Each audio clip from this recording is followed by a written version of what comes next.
It's good to be Devin McCourty. The Pats, they're 4-0. He leads the NFL with 4 interceptions, 1 in each game, and he's the AFC Player of the Month. And I'm sure he's ready for Colt McCoy this week. Mike Giardi's in Foxborough as the Patriots ready themselves for the Redskins with some insight on what it takes to get into the Brady trust tree.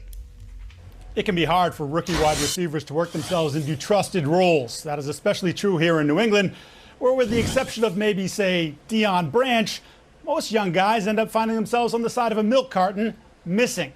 But might it be incumbent upon Tom Brady to get some of his younger players more involved, especially with Julian Edelman and Josh Gordon both limited in practice this week? Here's Brady on that notion. Like I said, I got to do the best I can do. So, yeah, those guys are, they're trying, they're young. I was young. I was trying once too. So I just didn't have to play my first year.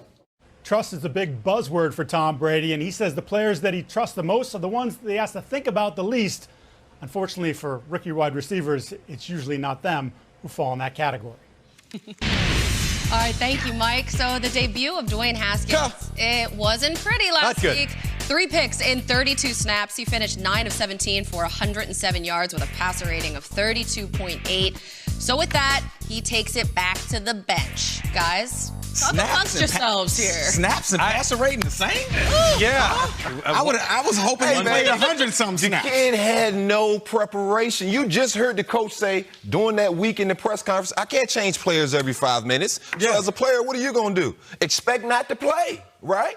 Come on, you're the backup quarterback, and you already know everybody, all in the media, they were saying you should be the starter. Come on, man. You're a top pick. You have to be ready every week. You have to be ready, but as a rookie quarterback who isn't getting any snaps with the first team guys anyway to learn the actual plays, he's running scout team cards. Most backups But most backups haven't been there for 2-3 years to learn the system. This kid doesn't know the system, and we already know he's struggling trying to understand the communication, the verbiage. And that's Jay's fault that he's guys lined up. Exactly. That's Jay's fault that he never got prepared. And then to throw him in there after you said, hey, he's not ready to play, and then you just throw him in there in the middle of the second quarter?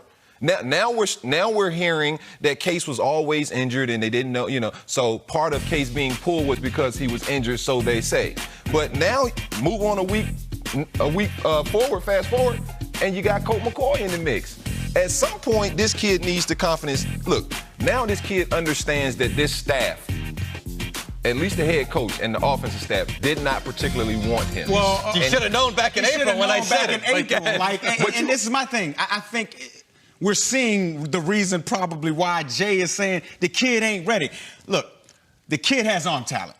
He can throw the football. He can stand there with nobody around him, throw the football. True. But what I seen too much of people not lining up in the right place. And somebody may say, hey, Mike, that's the wide receiver's fault. Well, I play quarterback. No, that's the quarterback's fault. You're supposed to line people up, number one. Number two, you're in the pocket, and it's like all of the stuff going on around you, and you don't even move. It's like, come on, this is a real game. And do I got some tape? I always got some tape. I think I got some tape to show y'all. Here we go. First of all right, you have a 3-by-1 formation basically right here. 3 receivers up top, okay? 1 receiver down the bottom, okay? You could throw that quick throw right there. You can. You could, okay? Or you could take the second window and throw that.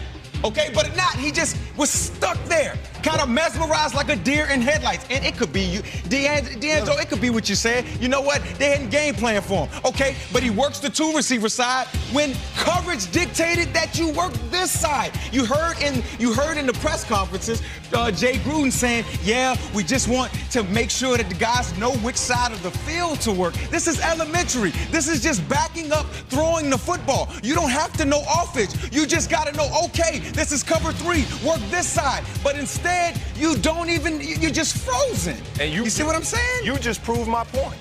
This is why he needs to play. He needs game reps, game action. That is the reason why he needs to play? Game reps. He needs to understand because, look, it's not about right now. This Washington Redskins football team is not built to win right now. So you're basically saying Jay Gruden's fired and it's already done. Prepare this guy for next season. I'm saying Jay can help himself if he shows that I'm the right guy to help tutor this kid and show him how to play the quarterback position, to help him understand my offense. Another year, you're going to set this kid back. He's going to be a rookie all over again next year. You bring a new coaching staff in here, new system, new scheme. How does he pick that up if he's struggling picking this up? Again, Jay's the play caller, is his system. If I'm deeming, look, I'm trying everything, but I can't dumb it down but so much. I have I don't know what Jay's tried. The kid has not got many reps with the ones, period. With the offense, period. And so for me, if I'm coaching corners, you give me an NFL caliber corner, and I can help put him in position to make plays. I'm confident in my abilities as a coach. I don't think some of those guys are confident in their abilities as a coach. True story. I got you. I really thought this was some of my finest work. Great job. Thank you, Colleen. Hey, you contributed as much as I did. All right, the last time Colt McCoy faced the Patriots in his career was November 7th, 2010. The Browns were 2-5 at the time. Pats were 6-1, but Colt shocked the world. He was 14-19, 174 pounds.